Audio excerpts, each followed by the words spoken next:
Hey there guys, so today we have another review and this is a special one. This is from Hill Farmstead. Just went up this weekend and this is the first Hill Farmstead beer that I'm reviewing from that trip. And this is Society and Solitude number 5. I don't know if you guys can see that, but this is a double IPA. It's Sean Hill's series where he does sort of a different take on a double IPA through the numbers. This one is American and New Zealand hops and it says think of grapefruit. And that's about it. I believe this is the highest rated one of the bunch. Very excited. Brewery was a long time though, by the way. I'll talk about the brewery after this review, but let's dig in. Oh, yeah. A little bit. All right, little bit was poured, but let's dig in. So, beer comes in an awesome color. Wow. I believe I have had this before, but that was a long time ago, and did not actually get to try this at the brewery. They were only doing bottle pours, so no draft samples. And so yeah, let's dig in. Awesome color. That is just the perfect color. It's a light orange color, a good amount of yellow in there, super hazy, wonderfully fluffy head. Yeah, that is just a gorgeous beer. What a beautiful color on that. Wow. Super hazy, super light, rich, yellowish orange. Wow. Huh. Interesting aroma. I'm getting up front you get a good grapefruit, orangey kind of thing, a little bit of tropical. But underneath that, I'm getting an intense kind of New Zealand kind of dank quality. Yeah, it's, wow, just like the previous beer I reviewed, a little bit of that kind of chemically burnt rubber kind of thing going on. A little touch of a crackery malt. But yeah, not too explosive. Maybe it's a little cold, but a little bit of fruit. A little bit of that kind of, again, I'm just mostly getting that big, ripping, dank kind of note. A little bit of chemical, a little bit of, let's say,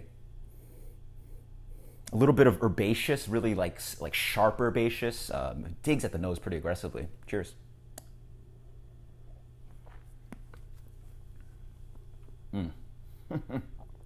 Wow. Oh, that is good. That is awesome. Wow. Definitely different from the aroma.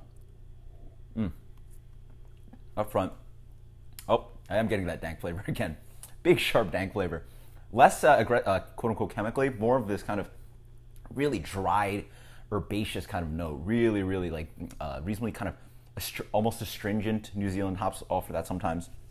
So you get a pop of astringency / bitterness. Think almost of something like I call it astringency compared to sometimes to just leaving an aspirin in your mouth, and it just has that really coating, drying kind of flavor. This beer does that pretty well.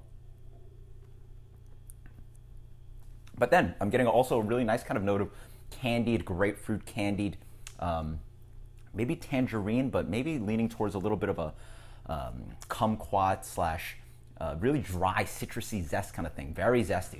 You get a little bit of the candy flavor, but also again with that astringency, you're getting a lot of pith and zest and dry quality. Very dry beer. Wow. Signature kind of little bit of crackery malt in the middle, white bready malt, very light malt bill.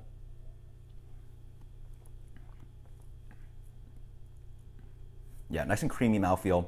Really wonderful soft carbonation. But yeah, that astringency, I remember it from the first time. This beer does that pretty aggressively. Not really my kind of note.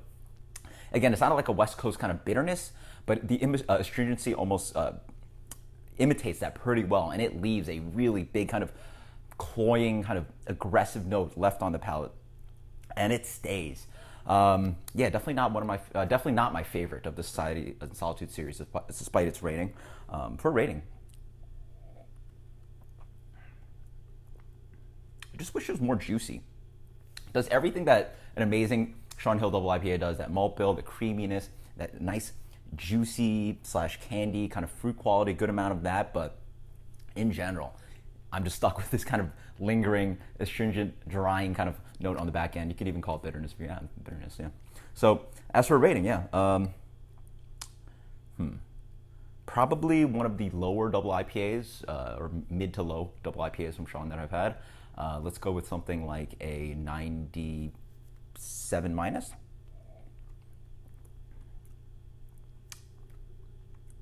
Let's go with the 96 plus.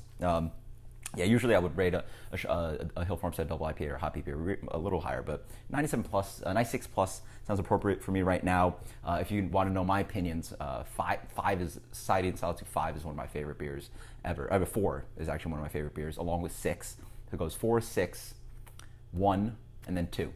So I don't know if that's any useful information for you guys. Speaking about the brewery, they're in the middle of an expansion, so awesome stuff. Hopefully people on the East Coast will see more of Hill Farmstead's beer. It's a different system now. You actually don't have to wait online. So if you want to go to the brewery, you can actually get a taste and hang out and just chill out in the area instead of having to stand online. Unfortunately, when I was there, I don't know what specifically was happening. Maybe because of the Festival of Farmhouse Ales, my wait was 3 hours long, which is very long. I've never encountered a wait that long. It's usually maybe around an hour and a half, maybe 2 hours, something like that, but very long wait.